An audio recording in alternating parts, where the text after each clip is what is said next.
Bonjour à tous et bienvenue à ce webinaire du mois de décembre. Je m'appelle Margot Dehem et je fais partie de l'équipe du support d'Esri Belux.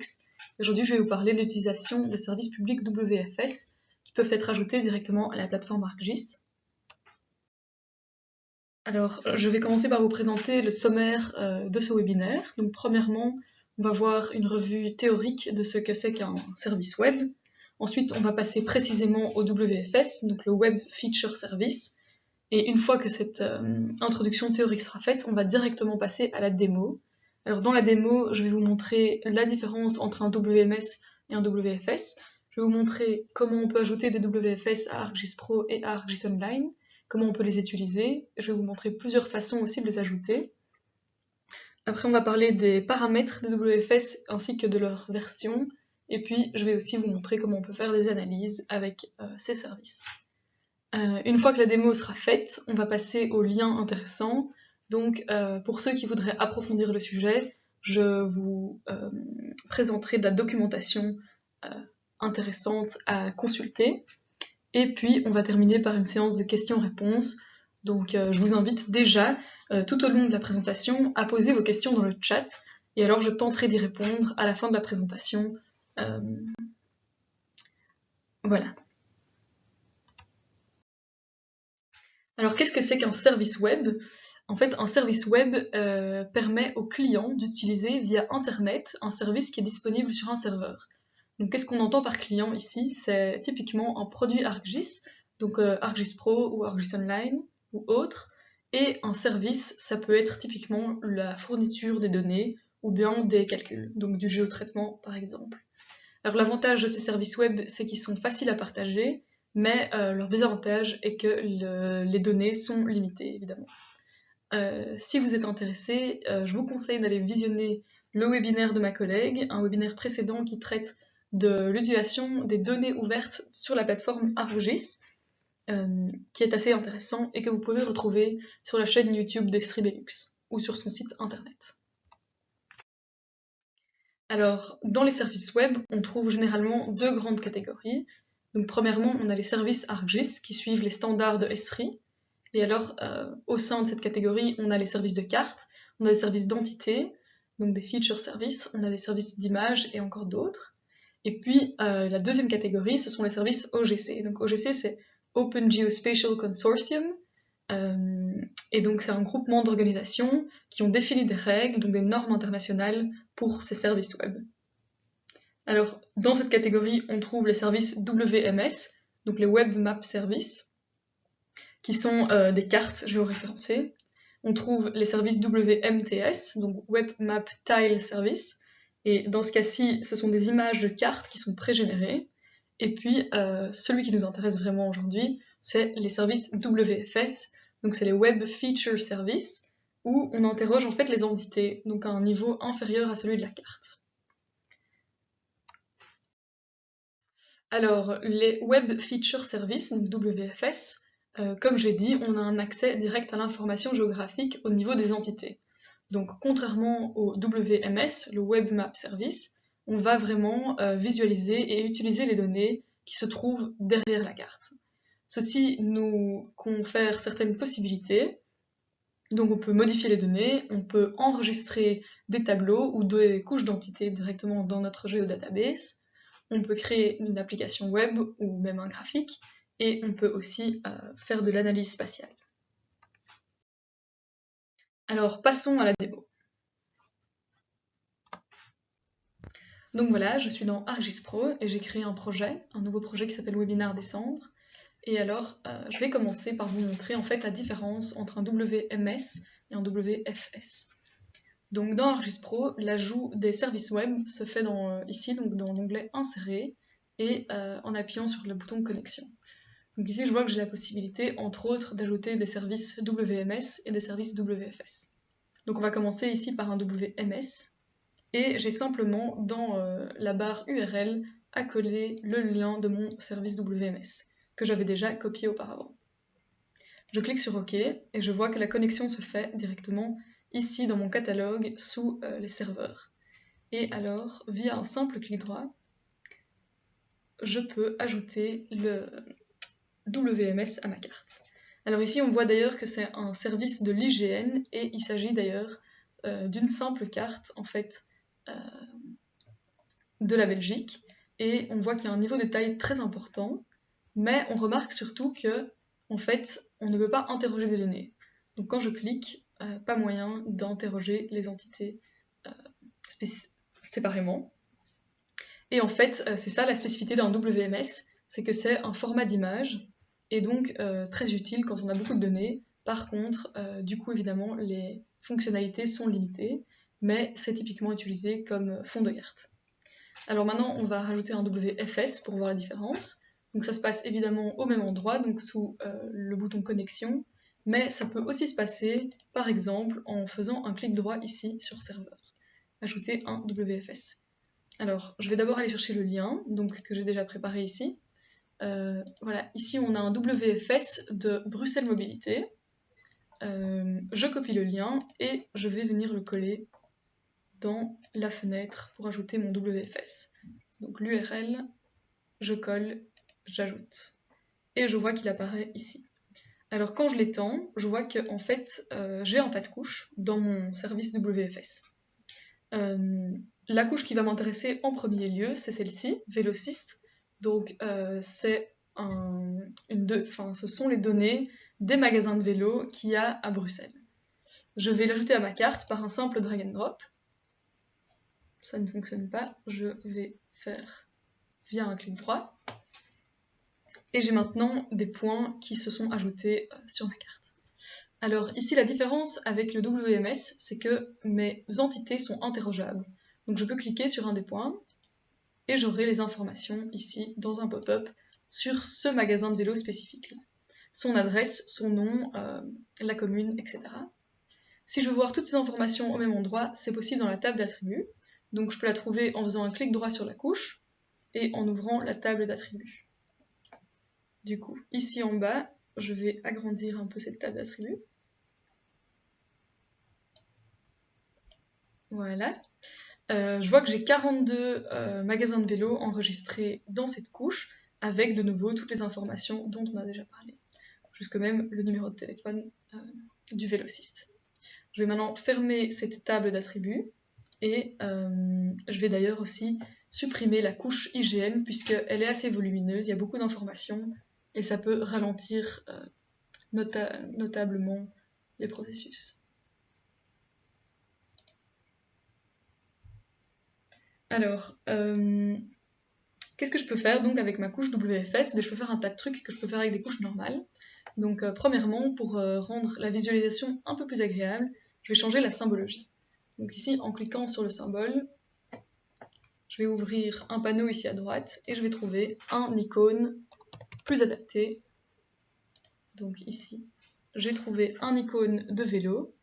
Et bon, il est un petit peu petit pour l'instant, donc on va l'agrandir. Et voilà. On a maintenant une symbologie qui est un peu plus parlante, donc on a des petits vélos pour montrer où sont les magasins de vélos à Bruxelles. Maintenant je peux aussi rajouter une étiquette, donc pour par exemple avoir le nom du magasin de vélo à côté. Pour cela je clique sur Labeling ici et je rajoute Label. Et ici j'ai à chaque fois donc l'attribut NameFR, donc le nom du magasin de vélo en français qui est écrit au-dessus du magasin de vélo. Donc ça c'est déjà visuellement beaucoup plus agréable, même si c'est un petit peu chargé. Alors, ce qu'on peut faire, ce sont aussi des analyses avec les couches WFS. Et donc ça se passe ici dans l'onglet Analyse. Et on voit qu'on a un tas d'outils. Donc on pourrait par exemple faire une analyse hotspot ou bien kernel density pour avoir la distribution des magasins de vélo à Bruxelles. Et on pourrait par exemple déterminer des zones où la densité est très élevée ou bien justement des zones où il n'y a pas beaucoup de magasins de vélo à Bruxelles. Mais comme ces opérations prennent un peu de temps, on ne va pas les faire ensemble maintenant. Et je vais plutôt faire un buffer. Donc je vais créer une zone tampon autour de mes magasins de vélo. Donc je clique et ici à droite, je vais choisir de créer mes zones tampons autour de ma couche vélociste bien sûr. Et puis je vais déterminer quelle distance vaudra pour ma zone tampon et je vais mettre 1 km. Je clique sur Run. Et je vois qu'une nouvelle couche est ajoutée ici dans mes contenus et que des zones tampons aient été créées pour chacun de mes attributs, de mes entités, pardon. Alors, qu'est-ce qu'on peut faire d'autre encore? Donc, en plus de ces analyses-là, on peut faire des graphiques par exemple. Donc, si je fais un clic droit ici sur ma couche, je peux créer un graphique, bar chart typiquement, et puis je vais choisir une variable, donc le nom de la commune en français, et je vais voir le nombre de magasins de vélo par commune. Alors pour rendre ça un peu plus visuellement agréable, je vais faire un tri sur l'axe des Y. Et donc on voit directement que le maximum de magasins de vélo se trouve à Etterbeek et le minimum dans ces trois communes-ci, à Oderghem, Forêt et Saint-Gilles. Alors maintenant, je vais fermer ce graphique et je vais vous montrer comment on peut extraire des données. Parce qu'en fait, jusqu'à présent, on travaillait directement sur la couche du WFS, donc on était toujours en connexion avec ce serveur. Mais ça peut être entre guillemets risqué d'être en connexion avec ce serveur, et si on veut vraiment pouvoir loger les données chez nous, dans notre géodatabase, c'est possible. Donc avec un clic droit sur la couche ici, je peux exporter une table ou directement les entités. Donc je vais commencer par exporter une table. Alors je vais lui donner un nom, donc Velocist table. Et je pourrais par exemple décider en fait de n'exporter que les magasins de vélo qui sont dans ma commune. Donc je choisis dans une expression la municipalité, enfin la commune, est égale à, par exemple, Bruxelles Centre, si c'est de là que je viens. Je clique sur OK et je vois qu'il y a un petit processus pour créer une nouvelle table, ici. Et en fait, cette nouvelle table, on peut également la retrouver dans notre géodatabase. Donc, on la voit pas encore, on va rafraîchir ici. Et voilà, on voit que la table est arrivée. On peut faire la même chose pour exporter, donc maintenant, cette fois-ci, les entités. Alors, je vais ici, j'exporte Features, je donne un nom de nouveau. Cette fois-ci, je garde tous les magasins de vélo, donc je ne crée pas d'expression. Je clique sur OK.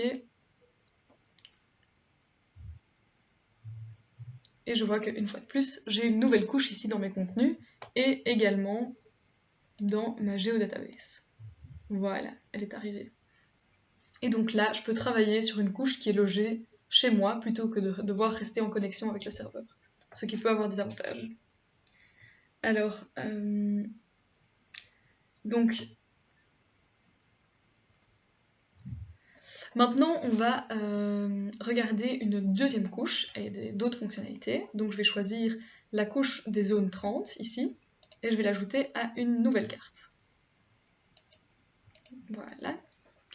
On ouvre une nouvelle carte. Et qu'est-ce qu'on remarque? On remarque en fait que toutes mes données sont vraiment à l'ouest de la ville de Bruxelles, ce qui semble assez bizarre, et on se doute qu'il y a un problème. Alors qu'est-ce qu'on peut remarquer? C'est qu'en fait, si on va voir dans les propriétés ici, il y a un paramètre qui dit que WFS, qui dit que le nombre maximum d'entités qui peut être affiché a été défini à 3000. Donc en fait c'est une valeur par défaut. Et en fait justement, dans la table d'attributs, on voit qu'on a 3000 entités. Ce qui veut dire qu'on a atteint notre limite et que c'est sans doute pour ça qu'on voit seulement les entités d'un côté de la ville. Donc ce qu'on peut faire, c'est dans notre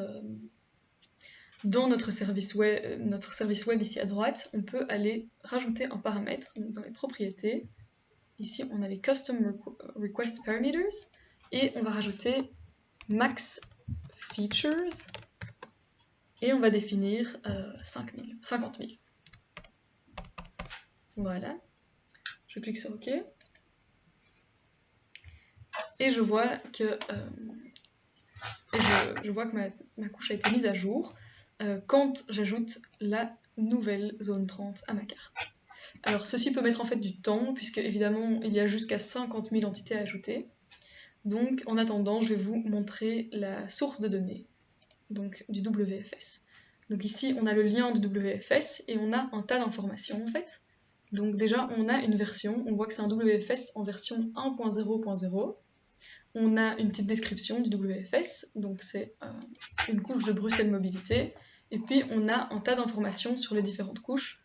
Donc par exemple, sur les tunnels, on a des informations sur les parkings à vélo.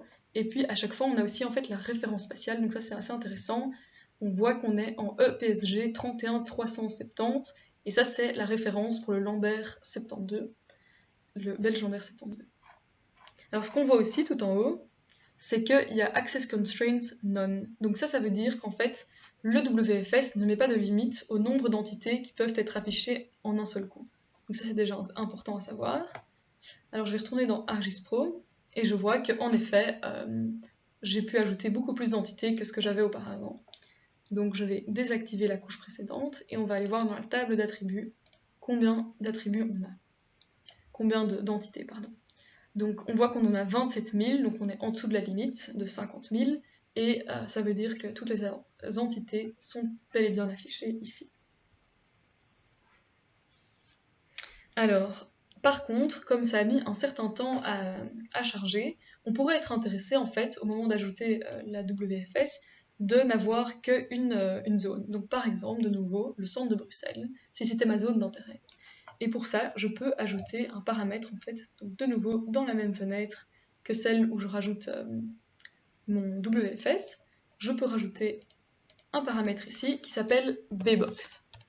Donc c'est la bounding box, et je mettrai les coordonnées des limites qui m'intéressent pour ma zone d'intérêt. Alors, je pourrais moi-même manuellement aller chercher ces coordonnées dans ArcGIS Pro ou ailleurs, mais en fait, j'aimerais vous montrer aujourd'hui une ressource que je trouve assez intéressante pour retrouver ces coordonnées. Donc ça s'appelle le bbox finder, que vous voyez ici. Et alors je peux zoomer à l'endroit qui m'intéresse. Voilà. Et puis je vais simplement en fait dessiner un polygone, comme ceci. Voilà. Et il y a une bounding box qui se crée. Et alors je peux exporter en fait les coordonnées.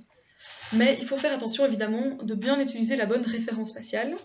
Donc comme je vous l'ai montré ici, on a vu que notre WFS était en Lambert belge, donc 31370, et on va donc évidemment aller définir la même référence spatiale ici.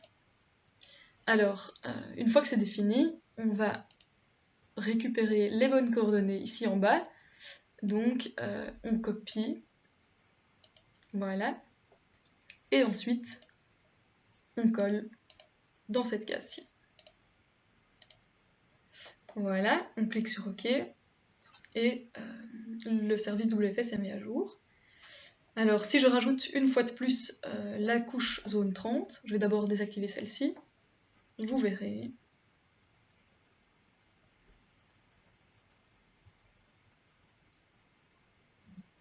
que les entités ont été choisies pour seulement être à l'intérieur de la boîte que j'avais dessinée dans le bbox finder. Alors, si vous voulez maintenant avoir vraiment uniquement les entités à l'intérieur de la petite ceinture, par exemple, donc dans le 1000 Bruxelles, eh bien, c'est évidemment possible. Il vous suffirait de faire une exportation ici, donc Data, Export Features, et on va lui donner un nom. Donc ce sont les zones 30 dans 1000 Bruxelles.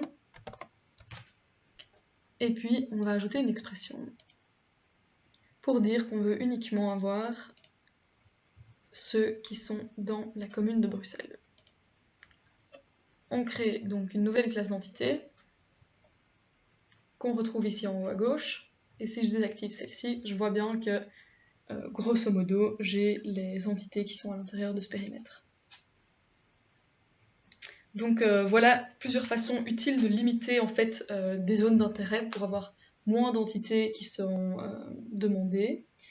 Mais en fait, ce qui serait encore plus utile, ce serait d'avoir un paramètre ou une façon de solliciter uniquement les entités qui sont dans la fenêtre active, donc dans l'étendue du zoom qu'on a sur notre écran. Et justement, c'est possible via un mode de connexion spécifique. Donc je vais vous montrer. Ici, si je fais un clic droit et que je vais voir dans les propriétés de ma couche WFS, je vois que j'ai deux modes de connexion. Il y a le mode snapshot et il y a le mode on demand. Donc le mode snapshot, ça correspond à un mode où, au moment où j'ajoute ma couche, toutes les entités sont ajoutées en un seul coup au même moment. Et tandis que le mode on demand, c'est un mode où en fait les entités sont ajoutées seulement quand elles sont dans l'étendue du zoom de la fenêtre. Et donc c'est un paramètre qui est très intéressant pour les couches très volumineuses ou dont l'étendue spatiale est très très grande. Mais malheureusement, ce mode de connexion n'est disponible que pour des WFS dont la version est supérieure à 1.0.0, ce qui n'est pas le cas pour la couche que je suis en train d'utiliser, comme vous pouvez vous en souvenir. Donc, je vais vous montrer avec une autre couche. Donc, on va aller chercher une couche de la région flamande, ici, à propos des bâtiments. Et on voit que la version de ce WFS est 1.1.0 et que donc, a priori, on pourra utiliser le mode de connexion snapshot. Donc, je vais ajouter ce service à ma carte. Voilà.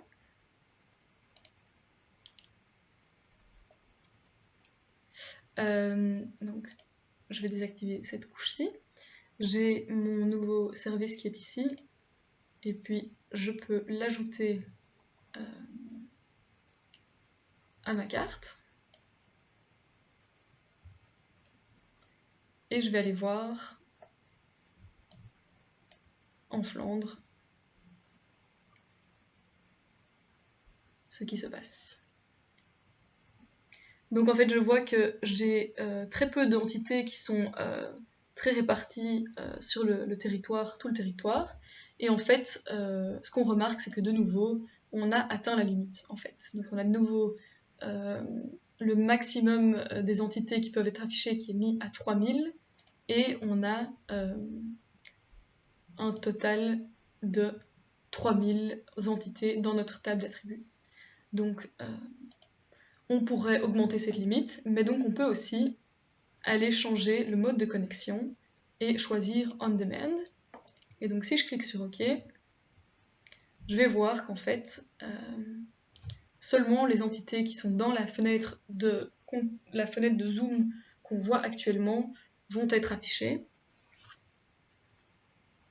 Et donc on va aller dans un endroit un peu plus urbain et on voit qu'on a beaucoup plus de bâtiments qui s'affichent qu'avant. Et donc quand je change l'étendue de mon zoom, j'ai en fait les nouvelles entités qui vont apparaître à chaque fois. Et ça met toujours un petit peu de temps, évidemment.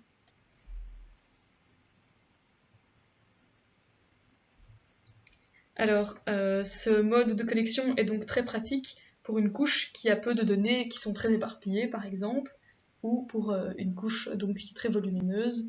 Et malheureusement, ce n'est disponible que donc avec les WFS de version 1.1.0 et 2.0.0, donc les plus récents.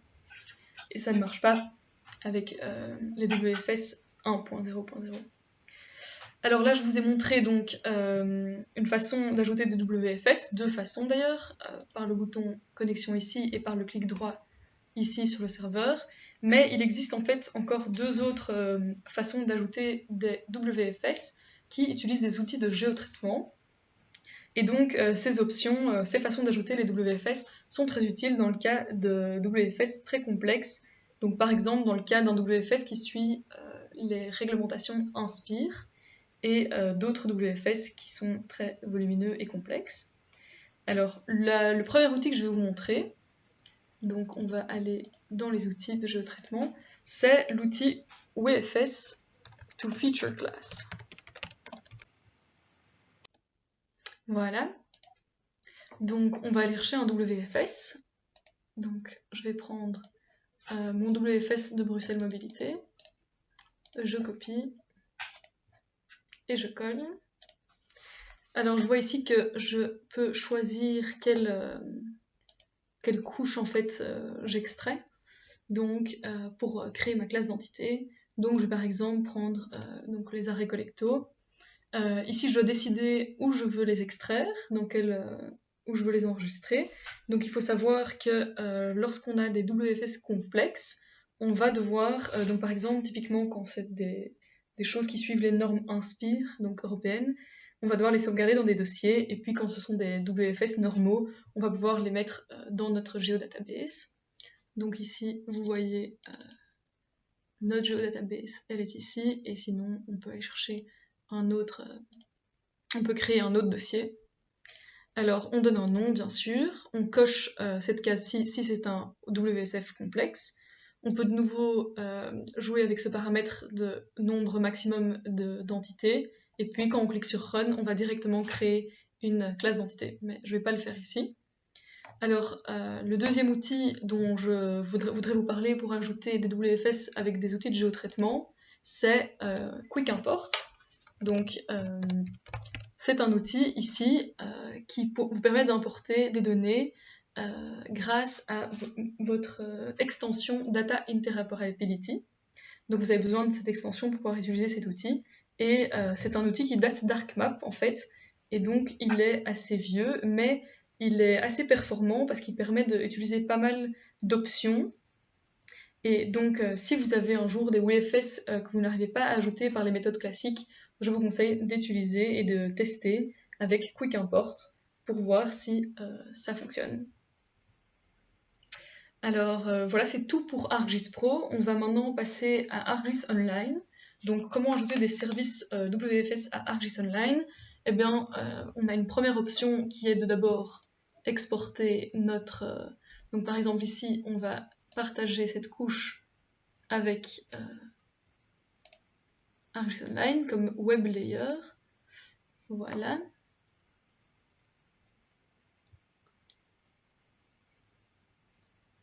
Ça met un peu de temps. Alors, on va donner un petit résumé. Bon, je ne vais pas écrire un vrai résumé. On met des étiquettes et puis on peut directement publier la couche sur notre ArcGIS Online. Alors maintenant, je vais aller dans mon ArcGIS Online. Ici, dans l'onglet Cartes. Et je vais vous montrer qu'on peut aussi ajouter des WFS directement ici via Add Layer from the Web. Je clique et puis je peux choisir un WFS et donc je vais ajouter, donc par exemple ici c'est un service de nouveau de Bruxelles, donc c'est un service à propos de l'urbanisation et je mets l'URL. Et en fait la différence ici c'est que quand on ajoute un WFS directement dans ArcGIS Online, on n'ajoute qu'une couche et pas tout le WFS. Donc ici, je peux par exemple décider de rajouter la couche des arbres remarquables. Je l'ajoute.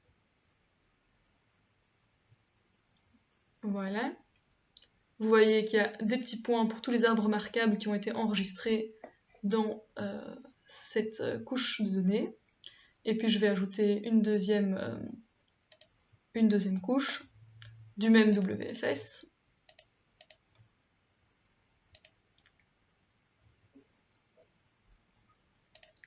Cette fois-ci, on va choisir des chemins de vélo, RER vélo. Voilà. J'ajoute la couche de nouveau. Et on voit les chemins de vélo apparaître. On peut de nouveau changer donc la symbologie. Hein. Donc non, pour changer la symbologie, je vais ici dans changer le style. Alors je vois que je peux changer le symbole, je peux changer la couleur par exemple, la grosseur de la ligne, etc. Pour les arbres, je peux aussi faire des changements. Donc symbologie, vous voyez que j'ai la possibilité en fait de mettre un tas de symboles différents. Donc ici par exemple, on va choisir quelque chose d'un peu plus basique. On va prendre simplement des épingles comme ça. Et voilà, on a tous nos arbres qui sont épinglés sur la carte. Alors comment est-ce qu'on peut encore rajouter un service WFS dans ArcGIS Online, c'est donc de faire une connexion avec notre contenu, puisqu'on avait créé une connexion vers ArcGIS Online depuis ArcGIS Pro avec notre WFS. Donc, on va ajouter comme ça. On se retrouve dans notre contenu, donc là je suis dans mon contenu, et j'ai ici ma couche Velocist Export, par exemple, que je peux ajouter sur ma carte de cette façon-ci. Et puis maintenant, je vais juste sauvegarder ma carte, où j'ai des arbres, des chemins de vélo et des magasins de vélo. Je vais lui donner un titre, Bruxelles.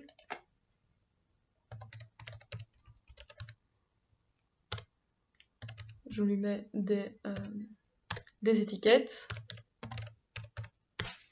Et puis une courte description. Voilà. Et je sauvegarde. Et une fois que ça c'est fait, je peux carrément en faire une application web. Donc en cliquant ici sur partager, déjà je peux choisir avec qui je veux les partager. Et puis je crée ma web app. Donc je choisis une story map par exemple. Et je peux aller mettre tous les paramètres que je veux. Voilà. Encore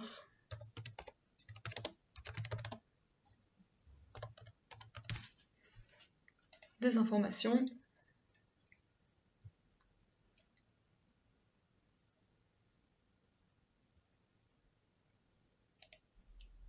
Et ça, je ne vais pas rentrer dans les détails, puisque c'est justement le sujet du prochain webinaire, c'est la création des story maps.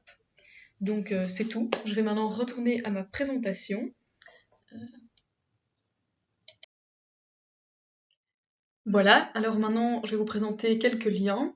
Donc ici le premier lien, c'est le lien du webinaire dont je vous ai parlé, de ma collègue, donc qui parle de l'utilisation des données ouvertes sur la plateforme ArcGIS.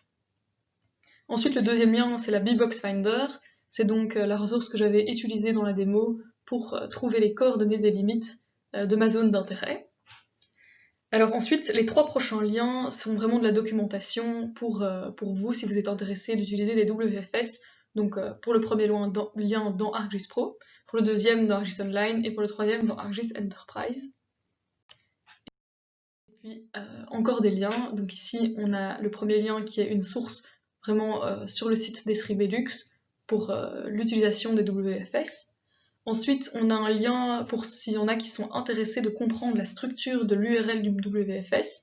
On a un lien qui l'explique, qui est assez intéressant. Et puis finalement, les deux derniers liens sont vraiment pour les utilisateurs plus avancés. Si vous avez envie d'utiliser des WFS avec beaucoup de données, ou bien si vous voulez ajouter des données en masse, je vous conseille de consulter les deux derniers liens. Alors maintenant, on va passer aux questions. Donc je vais prendre un moment pour lire les questions que vous avez déjà écrites dans le chat, et surtout n'hésitez pas à en poser d'autres, et je tenterai d'y répondre au mieux.